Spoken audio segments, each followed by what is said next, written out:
Right ఇక bulletin లో breaking news చూద్దాం. రాజ్యాంగ నిర్మాత డాక్టర్ బిఆర్ అంబేద్కర్ పై రాజ్యసభలో కేంద్ర హోంమంత్రి అమిత్ షా అమర్యాదగా మాట్లాడారంటూ ఇండియా కూటమి ఎంపీలు నిరసన చేపట్టారు. పార్లమెంటు ప్రాంగణంలో నిరసన ప్రదర్శన చేశారు. అమిత్ షా రాజీనామా చేసి క్షమాపణ చెప్పాలని వారంతా డిమాండ్ చేశారు. అమిత్ షాకు రాజ్యాంగంపై గౌరవమే లేదని మండిపడ్డారు.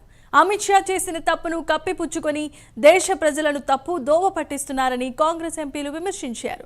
అంబేద్కర్ చిత్రపటాలతో పార్లమెంటు వెలుపల ఇండియా కూటమి ఎంపీలు నిరసనలు తెలిపారు. నీలిరంగు దుస్తులతో రాహుల్ గాంధీ, ప్రియాంక గాంధీ వాద్రా ఈ నిరసనలో పాల్గొన్నారు. మరోవైపు పార్లమెంటు ప్రాంగణంలో జరిగిన తోపులాటలో ఎంపీ ప్రతాప్ సింగ్ కు గాయాలైనట్లుగా తెలుస్తోంది. ప్రతాప్ సింగ్ ను ఆసుపత్రికి తరలించారు.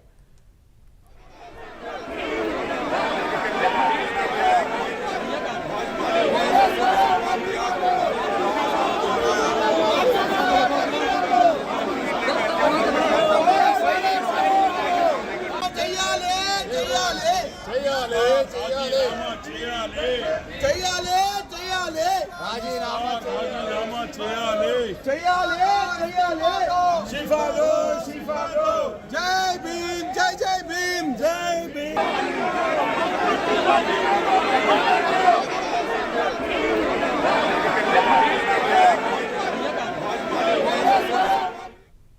రైట్ ఇక విజువల్స్ చూస్తున్నాం. ఇండియా కూటమి నేతలు పార్లమెంట్ భవనంలో నిరసన ర్యాలీ చేపట్టారు. డాక్టర్ బిఆర్ అంబేద్కర్ ప్లకార్డులతో నిరసన చేపట్టారు. అమిత్ షా చేసిన వ్యాఖ్యలకు నిరసనగా ఈ ర్యాలీ చేపట్టినట్లుగా తెలుస్తోంది. ఇదే అంశానికి తెలిసిన మరిన్ని అప్డేట్స్ ను మా నేషనల్ బ్యూరో చీఫ్ కళ లైవ్ ద్వారా అందించడానికి సిద్ధంగా ఉన్నారు. కళ, ఓవర్ టు యు. జమీమా, ఈరోజు అంటే దాదాపు 2 రోజులు పార్లమెంటు సమావేశాలు ఇంకా 2 రోజులే ఉన్నాయి. ఒకవైపు జేపీసీకి సంబంధించినటువంటి ఏదైతే కమిటీకి సంబంధించింది కూడా కీలక అప్డేట్స్ ఉండేటటువంటి రోజు అని చెప్పవచ్చు. అయితే ముందుగానే ఈరోజు 10:30 గంటల సమయంలో అటు ఇండియా కూటమికి సంబంధించినటువంటి ఎంపీలందరూ కూడా పార్లమెంటుకి చేరుకోవడము, మరొక వైపు బీజేపీకి సంబంధించినటువంటి పార్లమెంటు సభ్యులు కూడా చేరుకోవడము, ఈరోజు ఉదయం 10 గంటల నుంచి కూడా ఎంపీలందరూ కూడా రావడం అన్నది ఇక్కడ చాలా కీలకమైనటువంటి అంశం. దాదాపు నిన్నటి నుంచి జరుగుతున్నటువంటి ఏదైతే అంబేద్కర్కి వ్యతిరేకంగా మా కేంద్ర హోంశాఖ మంత్రి అమిత్ షా మాట్లాడారు అంటూ ఒకవైపు ఇండియా కూటమి సభ్యులు నిరసనలు తెలియజేస్తున్నారు. దీనిపై కూడా నిన్న సాయంకాలము కేంద్ర హోంశాఖ మంత్రి అమిత్ షా కూడా దీనికి అంటే బీజేపీ అంటే ఇక్కడ కాంగ్రెస్ చేసేటటువంటి ఏదైతే ఆరోపణలకు కూడా మొత్తం అంతా కూడా ప్రెస్ మీట్ పెట్టి కూడా జవాబు ఇవ్వడం కూడా మనం చూసాం. అయితే ముఖ్యంగా ఈరోజు ఉదయం ఉన్నటువంటి ఏదైతే పార్లమెంటు సమావేశాలు ప్రారంభమవుతున్నాయి, ఒకవైపు 10:30 గంటలకే అందరూ కూడా ప్రాంగణానికి చేరుకోవడము, ఒకవైపు బీజేపీ కూడా ఏదైతే దీనికి సంబంధించినటువంటి ఏదైతే ప్లకార్డులు పట్టుకొని ఒకవైపు నిరసనలు తెలియజేస్తుంది, మరొక వైపు కాంగ్రెస్ కూడా నీలిరంగు దుస్తులతో తర్వాత అంబేద్కర్కి సంబంధించినటువంటి ఏదైతే మొత్తం అంతా కూడా చిత్రాలతో అంతా కూడా దాదాపు ఎంపీలందరూ కూడా నిరసనలు ప్రారంభించారు.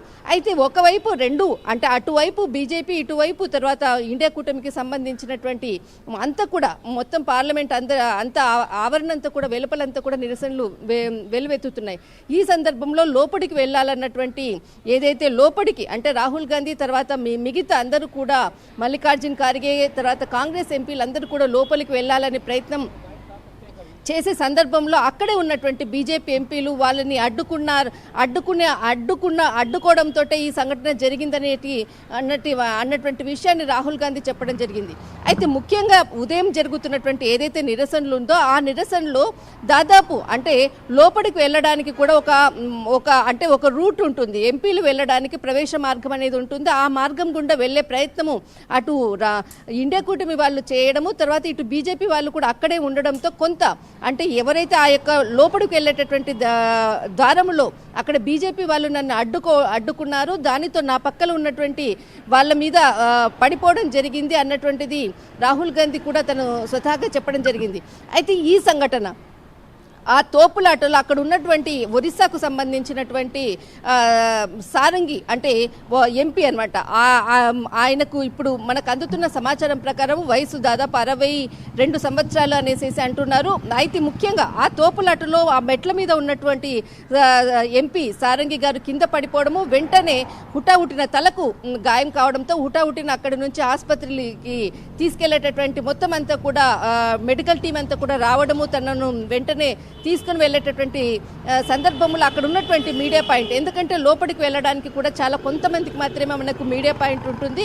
అక్కడ ఉన్నటువంటి ఏదైతే మీడియా వాళ్ళు అడిగినటువంటి ప్రశ్నకు అంటే ఏ విధంగా ఈ గాయమైందన్న దానికి అక్కడ ఉన్నటువంటి ఎంపీ ఇచ్చినటువంటి సమాధానం, రాహుల్ గాంధీ అంటే ఏదైతే రాహుల్ గాంధీ వెళ్ళే ద్వారం దగ్గర నేను కూడా నిలబడి ఉన్నాను, ఆయన తోయడంతో నాకు ఈ తలకు గాయమైందన్నటువంటి విషయాన్ని ఆయన చెప్పినటువంటి విజువల్స్ కూడా మనం చూస్తూ ఉన్నాం. అయితే ముఖ్యంగా ఆయనను వెంటనే ఆసుపత్రికి తీసుకెళ్లారు. ఇప్పుడు ఆయన పరిస్థితి ఎలా ఉందన్నది మాత్రము ఇంకా తెలియాల్సి ఉంది. ఒకవైపు ఈ సంఘటన జరిగిన తర్వాత అటు బీజేపీకి సంబంధించినటువంటి ఎంపీలందరూ కూడా మొత్తం అక్కడ జరిగినటువంటి ఓవరాల్ అంతా కూడా వీడియోస్ అంతటిని కూడా పార్లమెంట్ ఆవరణలో ఉన్నటువంటి విజువల్స్ అంతటిని కూడా చెక్ చేస్తున్నారు. అది కావాలని ఏదైతే రాహుల్ గాంధీ చేసినటువంటి సంఘటన, ఇది ఖచ్చితంగా ఆయన సంఘటన ఇదంతా కూడా రికార్డే ఉంటుంది. దానిని బట్టి మేము ముందు ఏ విధమైనటువంటి చర్యలు తీసుకోవాలి అన్నటువంటి విషయాన్ని మాత్రము ఖచ్చితంగా ముందు ఆలోచిస్తాము. సభ 2 గంటల వరకు కూడా వాయిదా వేయడం జరిగింది ఒకవైపు.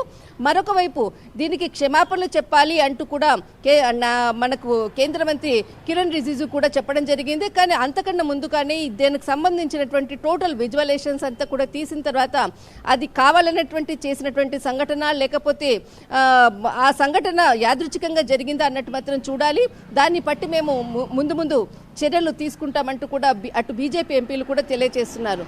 కానీ ఈరోజు జరిగినటువంటి ఏదైతే సంఘటన ఉందో అది నేను లోపలికి వెళుతుంటే నన్ను ఆపడం అడ్డుకోవడంతో మల్లికార్జున్ ఖార్గే పక్కన తను ఉండడము, మల్లికార్జున్ ఖార్గే గారిని అడ్డుకోవడంతో తాను పక్కన ఉన్నటువంటి ఎంపీ మీద పడ్డము, దానితో ఆ యొక్క సంఘటన జరిగింది అన్నటువంటి విషయాన్ని కూడా ఏఎన్ఐ సంస్థకి ఇచ్చినటువంటి ఒక వాయిస్లో కూడా చెప్పినటువంటి విజువల్స్ మనం చూసాం. కానీ లోపల జరిగినటువంటి ఏదైతే సంఘటన ఉందో ఇంకా కొద్దిసేపట్లో అది యాదృచ్ఛికంగా జరిగిందా లేకపోతే కావాలని జరిగినటువంటి సంఘటన అన్నటువంటి మాత్రము మనకి ఇంకా సమాచారం అందాల్సి ఉంది.